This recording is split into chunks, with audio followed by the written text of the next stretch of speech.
Maker, o sea, si buscamos en el diccionario emprendimiento, va a salir la foto de Martín.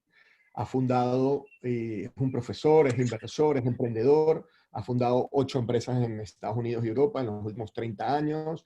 En 2015 fundó Prelude Fertility, Inception, que hoy en día es la cadena más grande de clínicas de fertilidad de España. En el pasado, en la De década del Estados 90, Unidos. de Estados Unidos, imagínate. Y bueno, ha fundado GoGo Network, ha fundado varias startups. La idea es que Martín nos cuente un poco su historia. Yo no le voy a quitar el privilegio de que cuente él su historia, porque parte de esto también es que nos inspiremos con su historia de emprendimiento.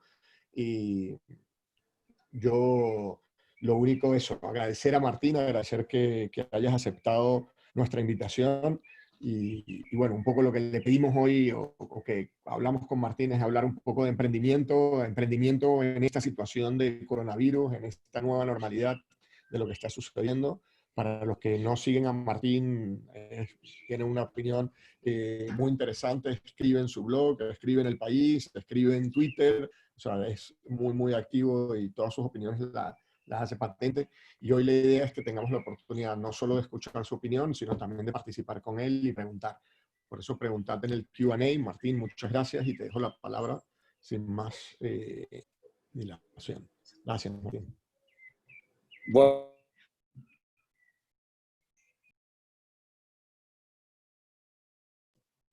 Bueno, buenas tardes a todos. Gracias. Y quería, la manera más fácil de empezar, se me ocurrió, sería no hablar de toda mi vida porque no tendríamos tiempo, sino hablar de los últimos 5 años. Los últimos 5 años y las empresas que he hecho en los últimos 5 años, digamos lo que estoy haciendo ahora. Como dijo Alberto, mi vida dio como un cambio bastante grande de sectores como las telecomunicaciones y la energía, después de haber hecho empresas como Yastel y Ya.com y Olia Renovables, que empezamos con Miguel Salís, que dirigía mi family office y que era el CFO de Yastel. Eolia Renovables la vendimos por 1.200 millones a principios del año pasado. Y lo de la medicina es algo que la gente sorprendió que yo me metiera en la medicina y empezara a trabajar en medicina, pero porque poca gente sabe que yo estudié premedicina, biología, inmunología en NYU por 4 años y que después falleció mi padre y en vez de dedicarme a la medicina y seguir la carrera de medicina que dejé interrumpida, hice un MBA y me dediqué a hacer empresas porque no teníamos dinero en mi familia y estábamos necesitados y mi padre murió cuando yo tenía 22 años. Pero a mí siempre me gustó y me interesó muchísimo la medicina. Entonces fue como una vuelta a la medicina muchos años más tarde. Pero igual yo había trabajado en medicina con un premio Nobel argentino que se llamaba César Milstein, que descubrió los anticuerpos monoclonales. Y hicimos una empresa que se llama Medicore Sciences, que tenía un tratamiento para el SIDA, que resultó muy relevante en esta pandemia, porque el tratamiento para el SIDA que teníamos era muy parecido a uno que se está aplicando ahora para el SARS-CoV-2, que es la inmunoterapia, es decir, tomar anticuerpos de alguien que tuvo la enfermedad y dárselo a alguien que tiene la enfermedad. Entonces, el viaje a la medicina empezó, trabajé con Milstein, pero me quedé como un poco desilusionado por el tiempo que llevaba a probar productos médicos con el FDA. Todo esto yo vivía en Estados Unidos y entonces me pasé a las telecomunicaciones, que era un campo del cual yo no sabía nada cuando empecé. Y eso es bastante típico en todas las empresas que yo hago, que tengo ideas en un campo del cual no sé mucho. Quizás si hubiera sabido mucho, hubiera visto más las pegas que la idea. Hay una ventaja en el tener un poco de ignorancia, no mucha ignorancia, pero un poco de ignorancia. Entonces me metí en las telecomunicaciones, hice una empresa Viatel que la terminamos vendiendo por 1.100 millones de dólares en 8 años. Y hice Yastel, que tuvimos dificultades, pero igual cuando la vendimos valía 700 millones. Después se volvió a vender por 3.900 millones. Después hice ya.com, que la invertimos 38 millones y la vendimos por 550 millones.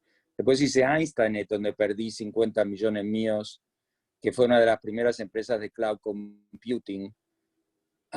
Después hice FON, que no fue un gran éxito, no fue un fracaso, está ahí. Y después hice Olia, que sí fue un éxito, un gran éxito. Y después, aunque Olia también casi se arruina en un momento, en general por temas regulatorios también con las renovables, pero después repuntaron. Entonces yo venía de ese mundo de las telecomunicaciones, internet, las aplicaciones, y me metí en la medicina en el 2016. Y levanté 100 millones de dólares para hacer Prelude. Prelude es la cadena de clínicas más grande de Estados Unidos ahora.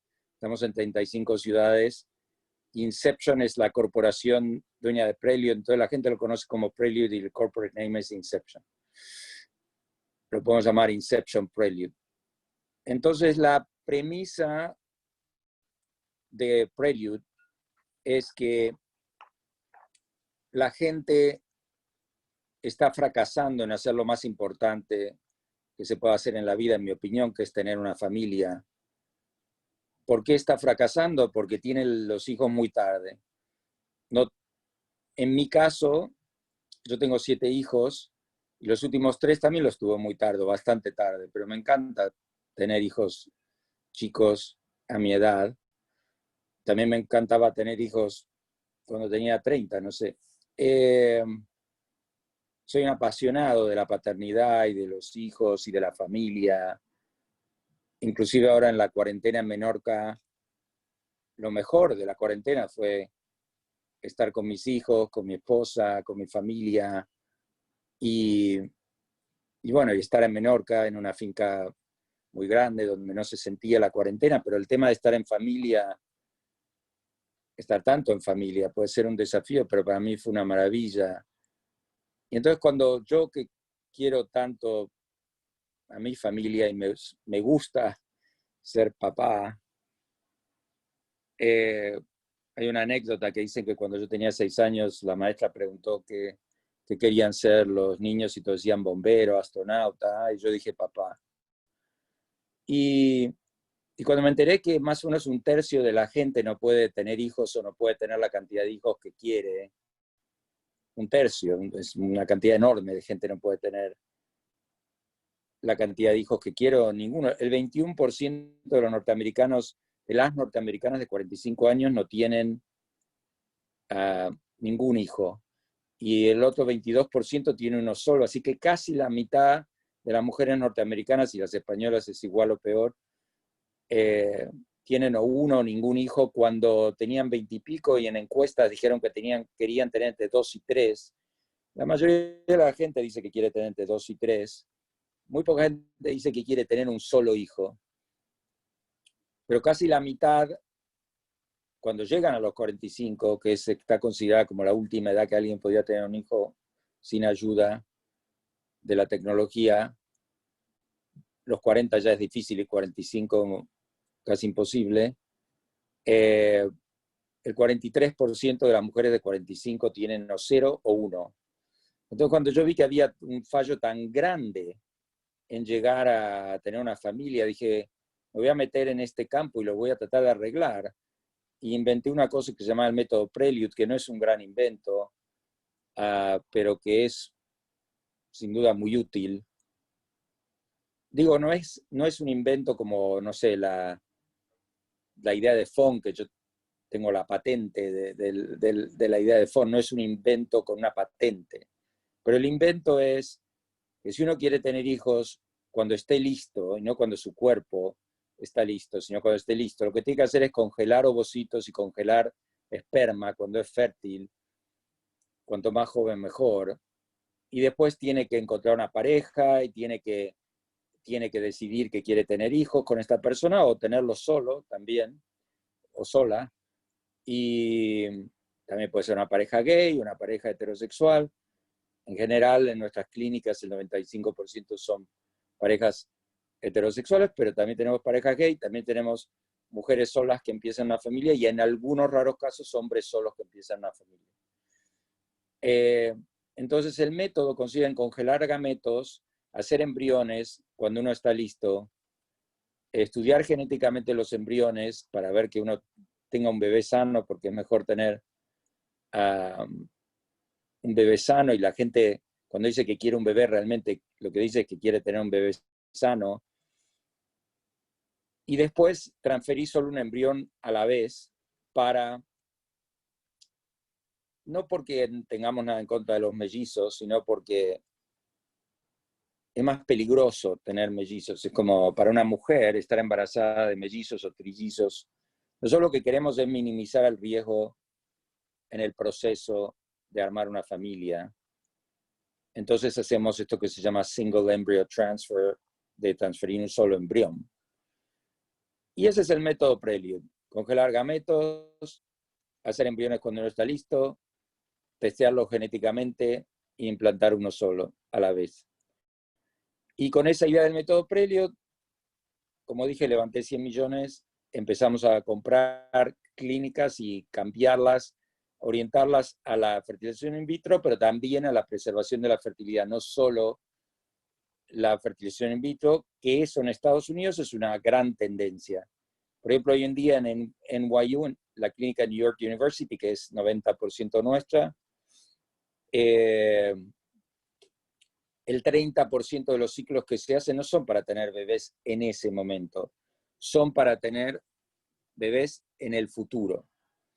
Después de eso levanté 25 millones más para hacer una empresa que es un robot que hace embriones, o automatizar los laboratorios de embriología, porque al ser dueño de las clínicas me di cuenta que los laboratorios de embriología eran,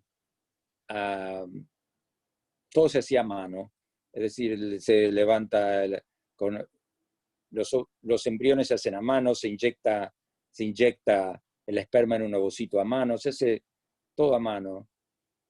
Y entonces la idea nuestra fue automatizar el laboratorio de embriología. Me junté con un español fantástico que se llama Santiago Muné y con otro que se llama José Honor Cajadas, que vivían en Estados Unidos y yo también, y nos volvimos a España, porque aunque hablo como argentino y tengo acento argentino, viví en la Argentina hasta los 16 años y el resto de mi vida viví en Estados Unidos y en España. Y nunca hice nada en Argentina, salvo algo de filantropía. Sí, perdí dinero con una aerolínea que invertí. Pero, digamos, mi vida profesional no pasa por la Argentina, pasa por Estados Unidos y por Europa. Entonces, hicimos Prelude, hicimos Overture, la empresa del robot de los embriones, y después me empecé a obsesionar con la automatización, el uso de la inteligencia artificial en Machine Vision, Machine Learning, y levanté 43 millones hace poco para hacer Gogo, que es una empresa de coches autónomos. Uno podría decir que tiene que ver lo de los coches autónomos, pero tiene que ver. Así como en los embriones usamos Machine Vision para predecir si los embriones van a implantar o no. Usamos robots. Los coches autónomos son robots, digamos. Son robots que se conducen solos. Los coches autónomos tienen un funcionamiento paradójicamente parecido al del robot que hace los embriones. Son como actividades que los humanos hacen y uno quiere que los robots hagan. salvo que el de los embriones es algo microscópico y lo de los coches es algo macroscópico. Y la verdad que lo de los robots está muy avanzado y las clínicas tenemos 1.500 empleados y bueno, y es algo muy grande, y lo de los coches autónomos recién empieza. Es como algo que levanté el dinero y voy a hacer en los próximos 5 años. Entonces, en los últimos 4 años, levanté el dinero para Prelude, hicimos Prelude, nos fue muy bien, llegamos a ser la cadena número 1 de Estados Unidos, levanté el dinero para Overture, nos está yendo bastante bien. Levanté el dinero para Gogo. En el caso de Prelude levanté el dinero de Private Equity, en el caso de Overture de VCs como Khosla Ventures y Felicis, y también de Rakuten, Mark Benioff, Anne Wojcicki, la fundadora de 23andMe, que yo soy inversor en su empresa. Y Gogo levanté dinero de SoftBank y de Axel Springer, que también estoy en el board, en el consejo de Axel Springer. Y después también, después de tantos años de ser emprendedor, me metí del otro lado. Yo antes era inversor a título personal y levanté 2 fondos, Vast Ventures y Martin Balsavsky Bank Inter, o MVB, que es un fondo que se dedica a invertir en fondos de Silicon Valley, que son los que normalmente invierten conmigo. Lo de MVB va muy bien, levantamos 156 millones de euros.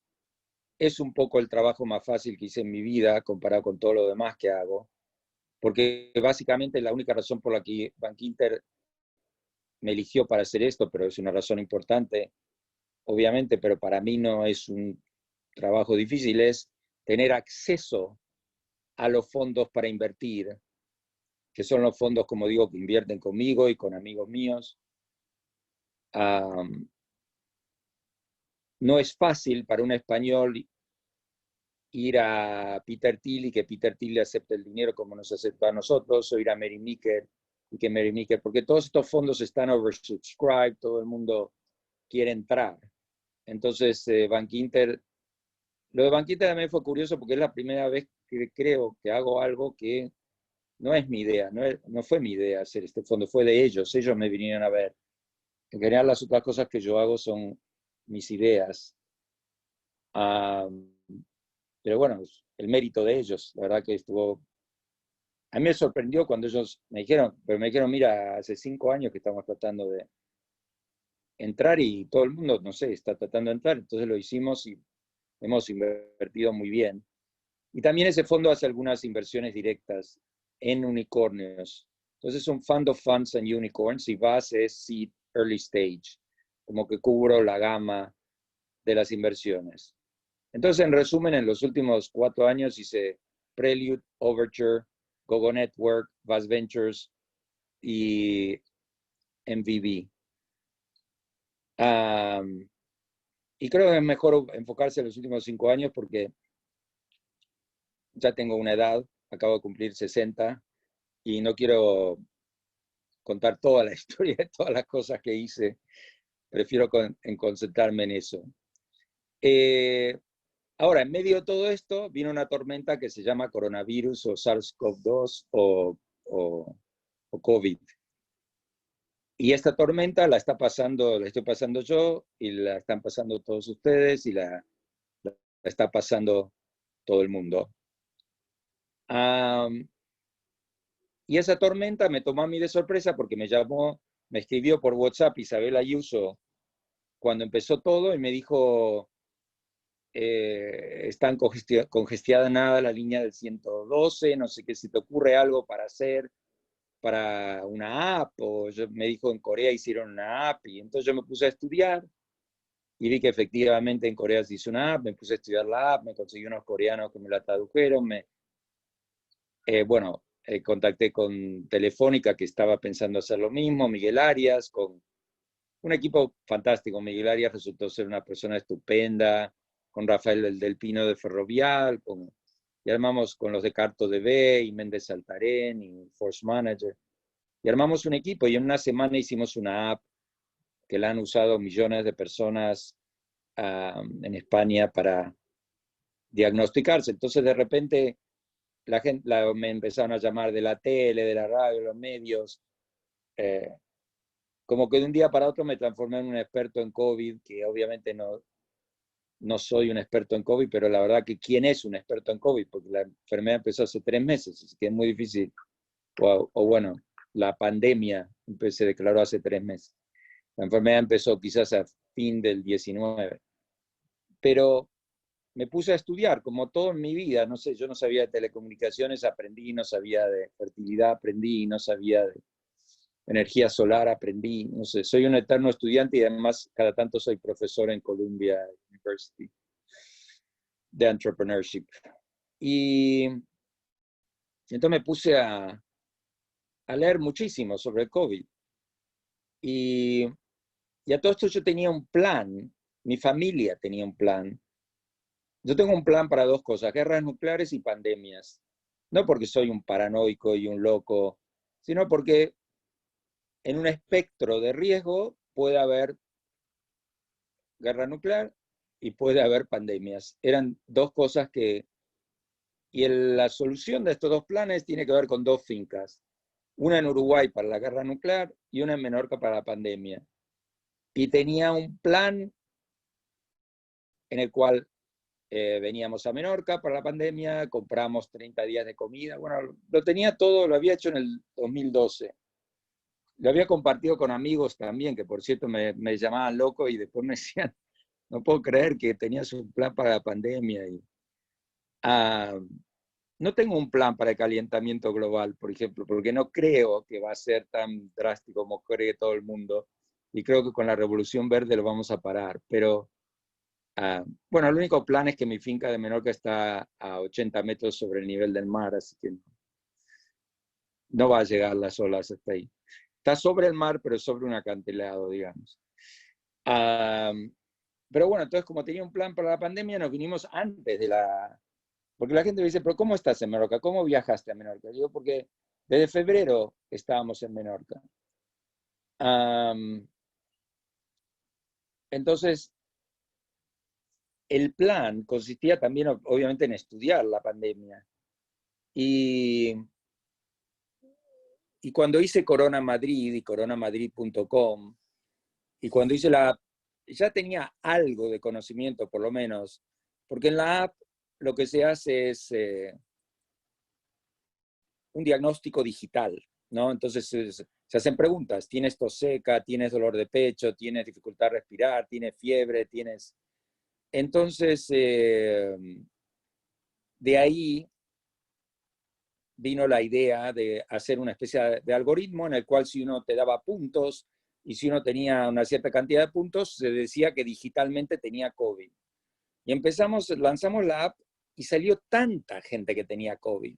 Es decir, esos 2,5 millones que los pescaron después por los anticuerpos, a nosotros habíamos encontrado como 800,000 positivos digitales. El gobierno nunca lo contó, fue muy curioso eso, contó algo cuando llevábamos 100,000 positivos digitales, pero el gobierno tampoco quiso hacer lo que yo le pedí que hiciera, pero no me llevaron el apunte, que era cuando daban los diagnósticos digitales, ¿por qué no hacían un PCR? Y entonces veía la correlación del diagnóstico digital con el diagnóstico PCR. Pero en mi opinión la correlación es altísima porque es más, hay mucha gente que tiene falsos negativos en PCR y hay muchísima gente que tiene falsos negativos en pruebas de inmunoglobulina M y G, en pruebas de anticuerpos, porque si uno está en la mitad de una pandemia y una persona tiene tos seca, fiebre, dolor de pecho, dificultad a respirar, anosmia, no sé, tiene COVID. Es decir, y además la gente no miente porque te da su DNI, te da su dirección, te da su teléfono. Es decir, bueno, es sanidad, porque nosotros la app no la hicimos nosotros la hicimos para sanidad, y era sanidad que te hacía estas preguntas. Entonces, es como decir, había gente en el que me decía, bueno, pero quizás la gente miente. Yo decía, pero ¿quién va al médico y le miente? Y le dice, no, le dice, ¿tienes tos seca? No. ¿tienes fiebre? No, y tienes. No sé, es como, o al revés, es decir, la gente no, habrá alguien que irá al médico y mienta, pero no es lo común ir al médico y mentir. Entonces empezamos a ver que había una cantidad increíble de gente que tenía COVID, mucho más de lo que decía el gobierno. Y entonces ahí empezó toda la especulación, como de cuánto va a durar esto. Yo escribí un artículo en el ABC que escribí unas tribunas, una en El País que se llama El Gran Hermano, La Gran Hermandad, después una en el ABC, en el peor momento de la pandemia, y me la jugué, digamos, con el tema de que yo dije que esta pandemia se va a acabar muy rápido, y que se va a acabar muy rápido porque yo dije que el encierro era al COVID, lo que los condones eran al SIDA. Yo había trabajado mucho con el tema del SIDA en los años 80, y realmente los condones paran el SIDA, y el encierro para el COVID. Es decir, si la gente no se ve, no se contagia. Es más, yo creo a este punto que no es solo el encierro que para el COVID, que el COVID parecido al SIDA, porque el SIDA no se transmitía en relaciones sexuales monógamas, se transmitía muy poco. La razón por la cual el SIDA era mucho más común entre los homosexuales era porque los homosexuales tienen en promedio muchos más sexual partners por año. Entonces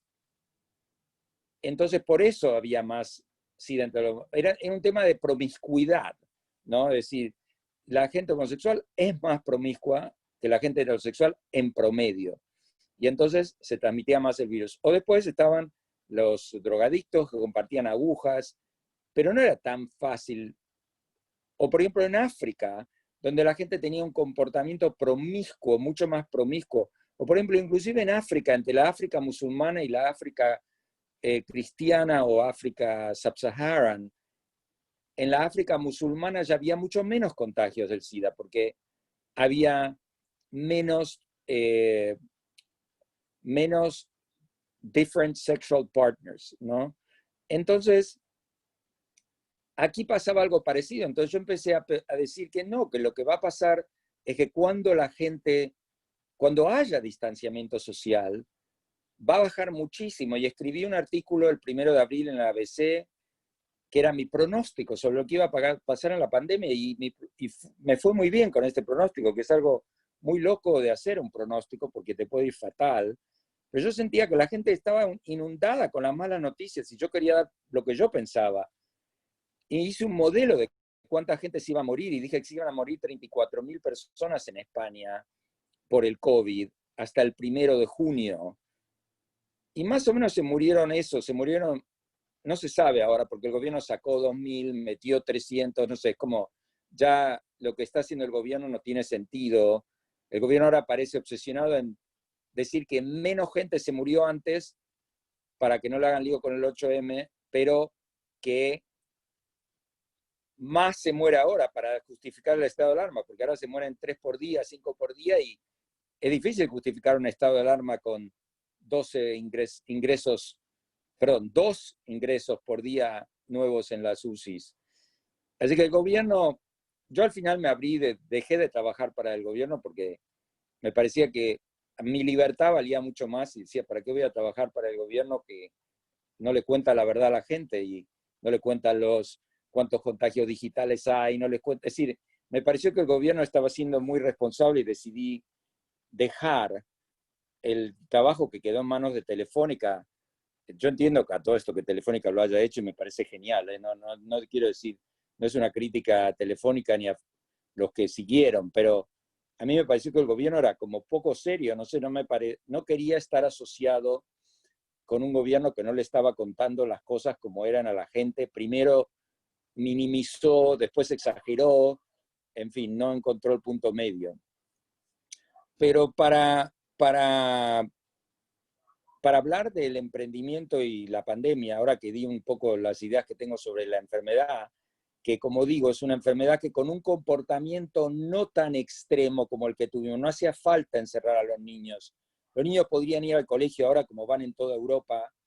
En Francia desde el 11 de abril que van al colegio. En Alemania mi esposa y mis sobrinos son alemanes, van al colegio. Es decir, por toda Europa los niños ya van al colegio, encerrar los deportistas. Digamos, aquí fue como, nos fuimos de un extremo a otro, del 8M al encierro total y antidemocrático, arresto domiciliario. Es decir, absurdo, absurdo, de un lado para otro. Lo que se ve con el COVID es que si uno no hace nada es un desastre. Y sí que puede matar a mucha gente, aunque sí sabemos que solo el 1,5% de todos los muertos tiene menos de 50 años, así que es un tema de edad. El 92% de los muertos tiene más de 65, el 90% más de 67, el 87% más de 70. Entonces, es un tema de edad, es un tema de edad, es un tema de género. El COVID no es como la pandemia de 1918, que la edad promedio de los muertos era 28 años.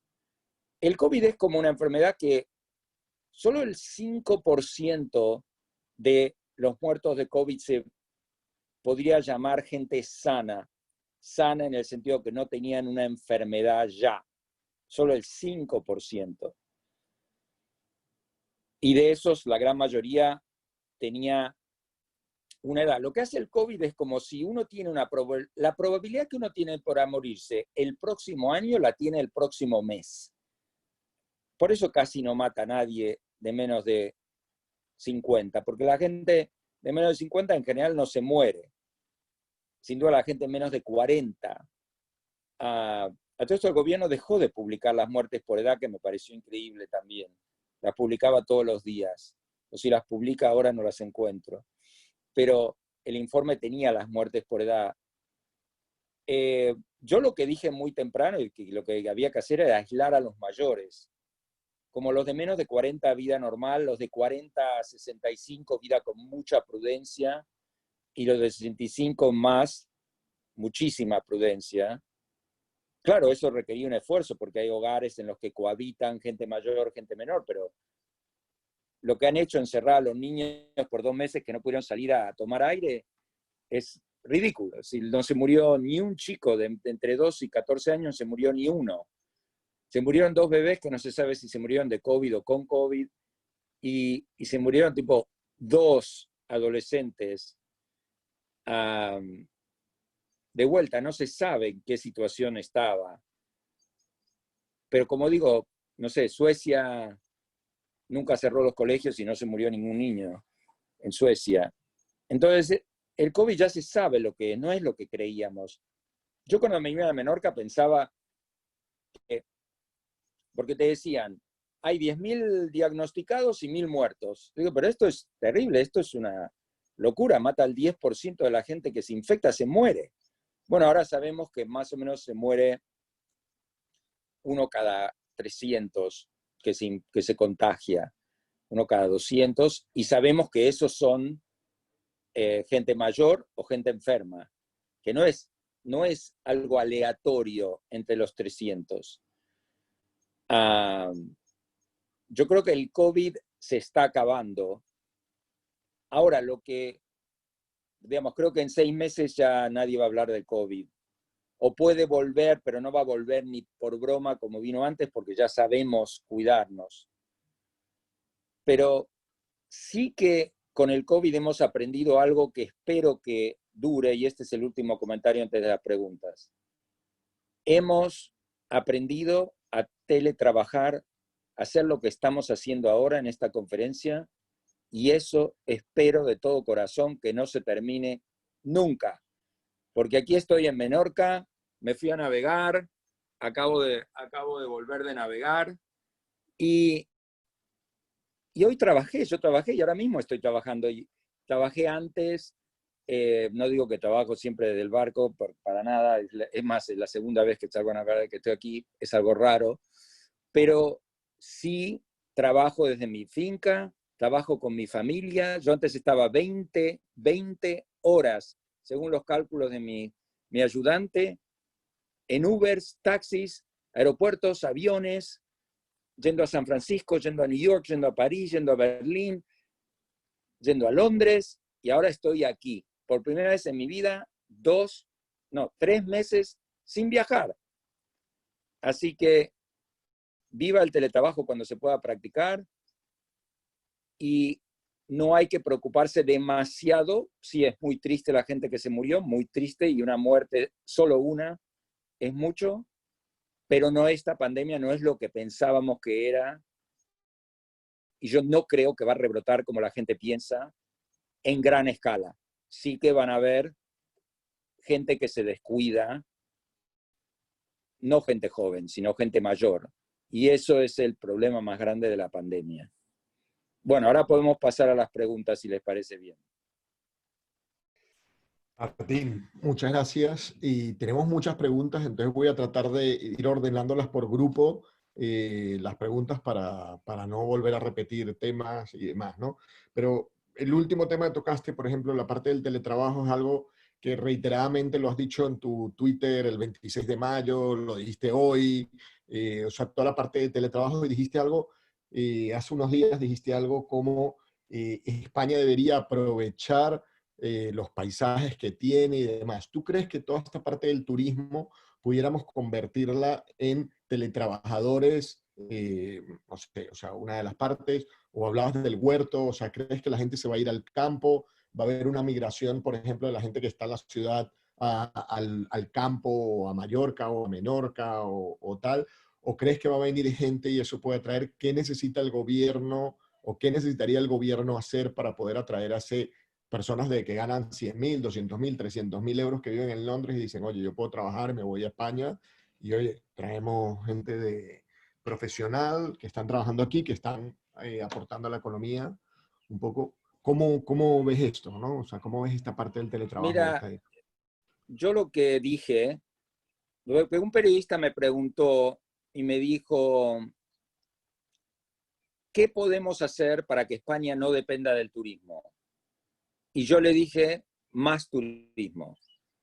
Y fue como una sorpresa. Y yo le describí esta idea del turismo permanente, que después lo metí en Twitter. Lo llamo el turismo permanente. Habrá otras maneras de llamarlo, yo lo llamo el turismo permanente. La idea del turismo permanente es que ahora que se puede teletrabajar y que mis amigos en Silicon Valley le están diciendo a sus empleados que no vuelvan nunca a la oficina si no quieren, o algunos le están diciendo que no vuelvan hasta el 2021. ¿Pero por qué están diciendo eso? No porque creen que se van a morir en la oficina, sino porque vieron, ya esto, el COVID fue un gran experimento, y vieron que en 3 meses de no estar en la oficina, que la gente trabaja igual o mejor.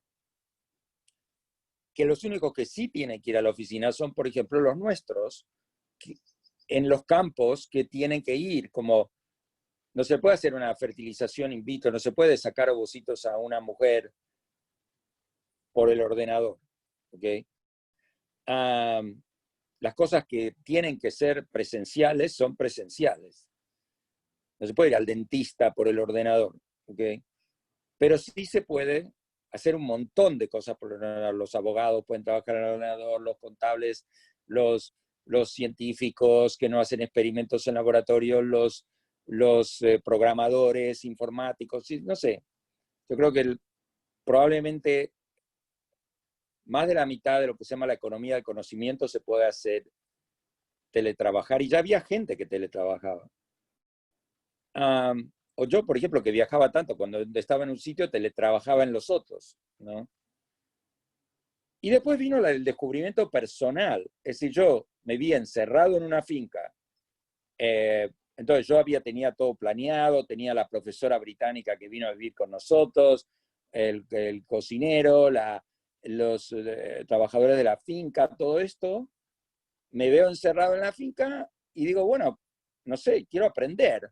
Y entonces fui a los trabajadores de la finca para que me enseñaran a usar la motosierra, el tractor, que bueno, mi esposa estaba un poco asustada de mi vida, mi reconversión de Martín Balsavsky granjero, pero yo fascinado, es decir, ahora sé arar la tierra, sé desbrozar viñedos, sé hacer senderos con motosierra, y otras herramientas.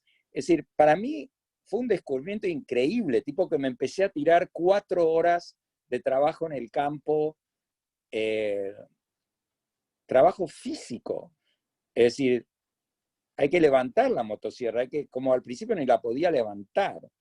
Me cambió el cuerpo trabajar en el campo de esa manera. Entonces, yo creo que la gente va a redescubrirse, cada uno se va a redescubrir, yo me redescubrí.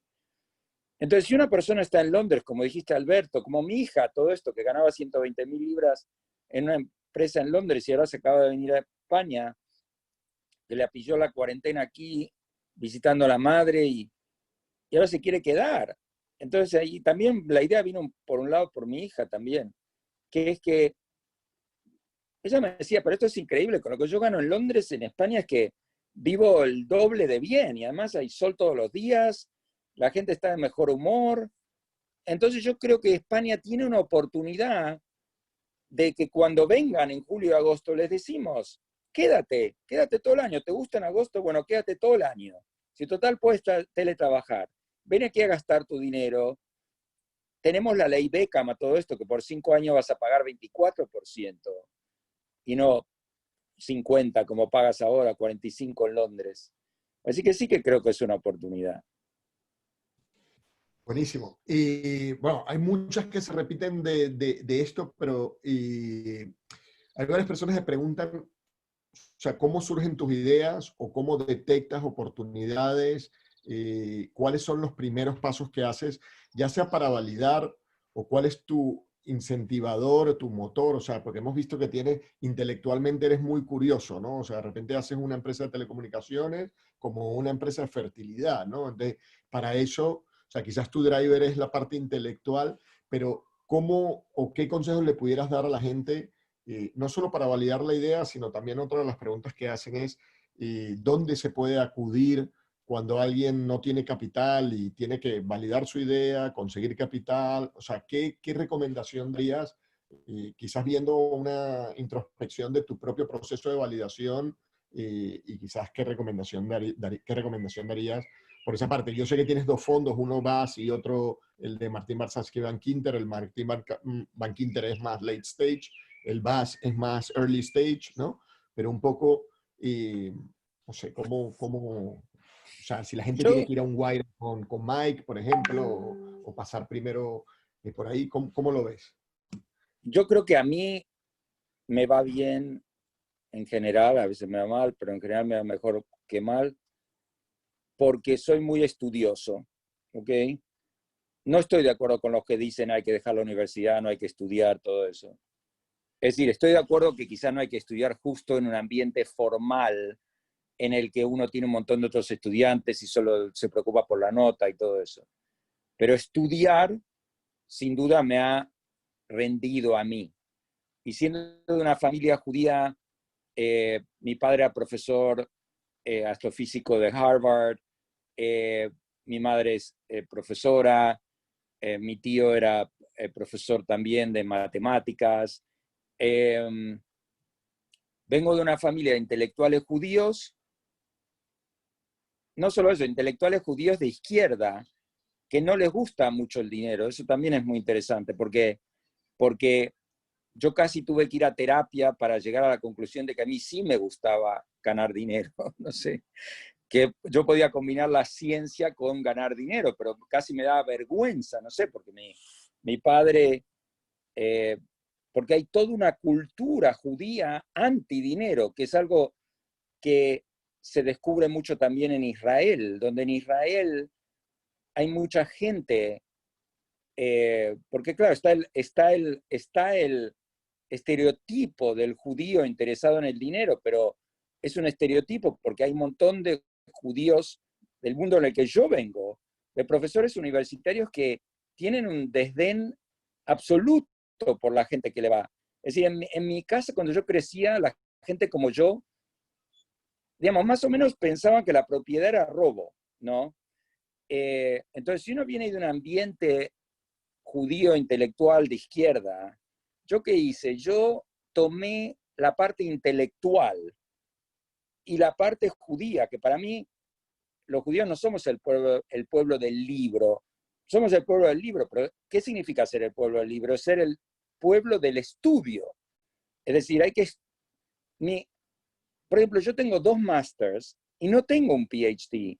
Y mi abuela, antes de morir, me pedía, por favor, me decía, pero tú tenés que ser doctor como tu papá, ¿no? Y al final no me hice doctor, pero me hice profesor. Supongo que si mi abuela viniera ahora diría, bueno, Martín es profesor en Columbia, nunca se hizo doctor, supongo que se quejaría. Pero la clave es estudiar. Si uno a mí me dice, ¿cómo funciona la fibra óptica? Bueno, más o menos te puedo decir, multiplexora, las frecuencias, o sea, ¿cómo, no sé, cómo es un análisis genético de embriones? Bueno, le haces la biopsia al trofectodermo, le quitas unas células, pero tienes el mosaicismo, no sé, yo estudio las cosas que, cuando me interesa algo, por ejemplo, cuando me interesó lo de la fertilidad, me tiré un año estudiando antes de lanzar la empresa. Me llamé a profesores expertos en fertilidad, Simon Fischel, el que estaba en el laboratorio de la Baby Louise Brown, la primera IVF baby del mundo. Entonces la clave es estudiar, pero en general yo estudio algo que me parece que está mal, que está roto, como las telecomunicaciones estaban en su época, como la energía estaba, digamos, antes de la Revolución Verde, el cambio climático. Es decir, no sé, yo busco algo que está mal y lo trato de reparar con una combinación de creatividad intelectual basada en el estudio, porque primero estudio el problema y después le trato de encontrar una solución. Y Martín, ¿y qué recomendación le darías a la gente que quiere buscar capital en este momento, que quiere emprender, que ha conseguido creativamente una solución a un problema y que quiere salvar el mundo y hacer dinero? Oye, o sea, ¿a quién le recomiendas que vaya? ¿Cuáles son los pasos que tú le recomiendas? Bueno, yo Friends creo and que ahora es mucho más Family. fácil que cuando empecé yo, porque cuando empecé yo no había una industria tan desarrollada del capital de riesgo. Cuando empecé yo había poquísimas empresas de capital de riesgo. Ahora está lleno, hay un montón de fondos de capital de riesgo. Cuando uno tiene una idea, ¿qué tiene que hacer? Escribir un plan de negocios, buscarse un buen equipo gestor y contactar a todos los capitalistas de riesgo. Esa es la fórmula, a todos los VCs. Mucho mejor que pedirle plata a la familia, que no lo recomiendo. Es decir, nada de pedirle dinero a tus familiares y después que te odien toda la vida, porque la gran mayoría de los emprendimientos salen mal. En cambio, si tú le pides dinero a un capitalista de riesgo, es su trabajo, es decir, no es tu abuela. Y saben juzgar, y si no te lo quieren dar, entonces menos que se lo pidas a tu familia. Entonces yo creo que ese friends and family me parece muy peligroso. Uno tiene que tratar de convencer a los profesionales del sector, que son los capitalistas de riesgo. Y si nadie te lleva al apunte, será porque tu idea no era tan buena. Porque hoy en día, antes no era así, porque antes no había capitalistas de riesgo, pero ahora está lleno de fondos. Buenísimo. Oye, por terminar, dos preguntas más, Martín, y para terminar a la hora que dijimos. Y una pregunta, hay gente que pone por aquí, hay un par de preguntas que hablan de que, no sé, de que haces empresas, tienes tiempo de postear, tienes tiempo de escribir, tienes tiempo de estudiar, tienes tiempo de dedicarle a la familia. ¿Cómo organizas tu tiempo para poder hacer todas estas cosas, ¿no? ¿Hay alguna sugerencia de cómo organizar tu tiempo? ¿Hay alguna Sí, metodología que dice a eso es muy ellos? importante, obviamente, porque el tiempo es lo que menos tenemos en la vida. Y, y la clave de gestionar el tiempo es delegar. Es decir, si uno quiere hacer todo, nunca va a tener tiempo. La clave es encontrar gente que sabe más que uno de algo y delegarle a esa persona eso, a la otra lo siguiente. Es decir, siempre delegar lo que uno no, lo que uno no es la mejor persona para hacer eso, ¿no? Así como cuando uno empieza una empresa, cuando yo empiezo empresas, por ejemplo, en el mundo de la fertilidad, se me ocurren estas ideas, pero mis socios, mis cofundadores o mis empleados saben mucho más que yo de gente que se dedicó toda la vida al sector de la fertilidad. Santiago Mune es uno de los expertos, él hizo la empresa más grande de Estados Unidos de testeo de embriones. Es decir, te tienes que asociar con gente que sabe más. yo siempre tengo esa visión. Por ejemplo, la idea del robot que hace embriones se me ocurrió a mí y no se le ocurrió a Santiago Mune. ¿Por qué? Porque es una idea que el que realmente sabe de esto diría, pero esto es una locura, nunca va a funcionar este robot. Pero ahora él está haciendo el robot y lo está haciendo muy bien, y que todo el equipo, porque a mí se me ocurren las ideas, como dije, inspirado también por un poco de ignorancia, pero después tiene que venir los que saben. ¿Y cómo tengo tiempo? Porque delego, porque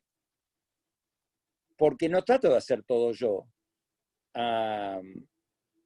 Bueno, ahora tengo tiempo a todo esto porque hago todo por vídeo, no tengo que ir hasta la oficina, ni de vuelta de la oficina, ni al aeropuerto, ni de vuelta del aeropuerto. Es decir, hacer todo por vídeo es otra fórmula para tener un montón de tiempo, pero también es interesante que cuando uno le sobra el tiempo del vídeo, no lo use para meterse en otro vídeo, sino que lo use para hacer cosas como las actividades agrarias, estar con la familia, hacer una cueva con mi hijo David, es decir, ese tipo de cosas. Martín, muchísimas gracias. Quedan muchas preguntas por responder, pero nos habíamos comprometido contigo que a las 20 horas íbamos a terminar, que era una de las peticiones. Oye, quedaron, no sé, tenemos 28 preguntas, pero bueno, algunas ya se han respondido, otras no. Quedamos con muchísimas ganas de seguir aprendiendo de ti, seguir conociéndote. Martín Bars, para los que no lo siguen en Twitter, le pueden seguir. El blog, no sé si sigues escribiendo en el blog o ahora escribes en ABC, El País, Bueno, etc. no, escribo en muchos medios, pero también escribo cada tanto en mi blog. El blog que es martinbarsavsky.com, barsavsky.com creo que es. .net. .net. martinbarsavsky.net. Y nada más, a todos agradeceros a Martín, muchísimas gracias por tu tiempo. Gracias por invitarme. A vosotros, Buenas tardes. A ti, Martín.